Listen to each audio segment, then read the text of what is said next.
So most fathers think they're doing their best, but their kids are silently begging, "Dad, where are you?" You're about to see why the first person that needs to change is actually you.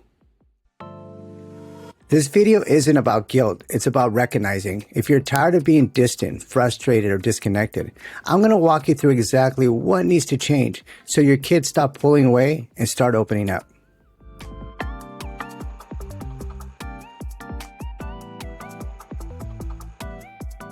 So welcome to Purpose Driven Fatherhood, a Fatherhood Apologetics podcast. This is where we confront culture, challenge men, and restore the heart of fatherhood through Christ. I'm your host, Jesse Anderson, a Fatherhood Apologetics Coach, and today's episode is going to be cut really deep because we're pulling back the curtain on conversation most men avoid.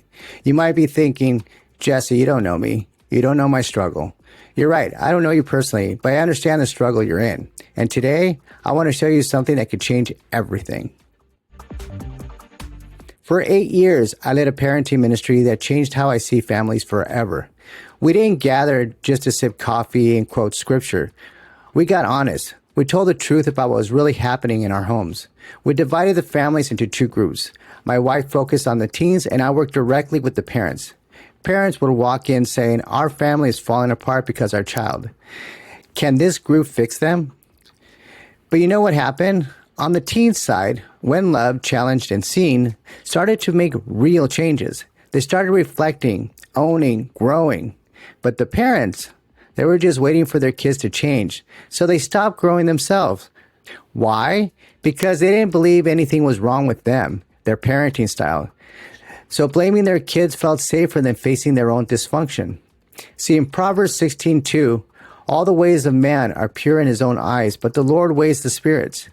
This verse cuts right into the core of fatherhood. We convince ourselves we're doing our best because we provide, we work. We're not as bad as some other guys. But God doesn't just look at our efforts. He weighs our intentions. He knows when we're avoiding the hard conversations. He knows when we're holding back instead of leading at home. This is when true leadership starts. Not with blame, but with brutal honesty before God. Here's what I saw. Parents looking for advice while refusing to look in the mirror. They believe their child's behavior was the problem. But the truth is, children reflect the emotional and spiritual tone of the home. Bitterness doesn't come from nowhere. Disrespect is either molded or tolerated. Usually it's the wife who speaks up first. She'll say something like, "Honey, something's wrong with the kids." But when she needs him to lead, he pulls back. You can't lead the direction of your home if you're unwilling to check the condition of your own heart, your mindset, and how you show up. In 1 Corinthians 13:11 says, "When I was a child, I spoke as a child, but when I became a man, I put away childish things." This is the line in the sand. There's a time to act like a boy and a time to grow up. If you're still emotionally withdrawing, blaming others, avoiding your role that's not manhood, that's immaturity. Manhood begins where excuses end. It's time to put away the childish things and rise into the calling of fatherhood. So let's be honest. Most men would rather hustle and work rather than deal with the emotional gaps at home. Because intimacy takes guts. Here's why men retreat. They haven't spent time with their kids. They didn't enforce boundaries. They're emotionally absent. They're not leading spiritually.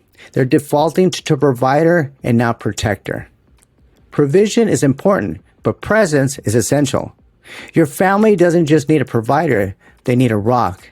They need a leader. And Psalms 127:1 says, "Unless the Lord builds the house, they labor in vain who built it." You can work 60 hours a week. You can give your kids everything you never had, but if Christ isn't the cornerstone of your leadership, you're building a home on sand. God must be the builder, or your effort won't last through the storm. Now, I ran a teen program for 4 years. See, parents would drop off their kids like they were broken toys. They would think, "This is a teenager problem." Nope, I disagree. It was a breakdown in parenting. Homes were full of passive dads, checked out moms, unspoken drama, no boundaries, no love. You know what teens would tell me when they finally felt safe? They would say, "I just want my dad to talk to me. I want to be around my dad without feeling judged. I want to know my dad is actually really proud of me." They don't want more shoes, toys, gadgets, vacations, or distractions. They want their dad. Fast forward to today. See, now I'm a court-appointed monitor for families that are going through a divorce. I see the aftermath: split homes, uncomfortable visits, tense drop-offs. Dad's trying to fix it with money, trips, gifts, stuff. But their kids, they just want to talk, to sit and laugh, to be asked, hey, how are you really doing? Connection isn't bought, it's built one moment at a time. In James 1:19, quote, let every man be swift to hear, slow to speak, and slow to wrath. What does this mean? This is the blueprint for fatherhood. Listen more, speak less, don't explode. Understand, your child doesn't need your reaction, they need your calm presence. Emotional control isn't weakness, it's wisdom in action. Here's the hard truth.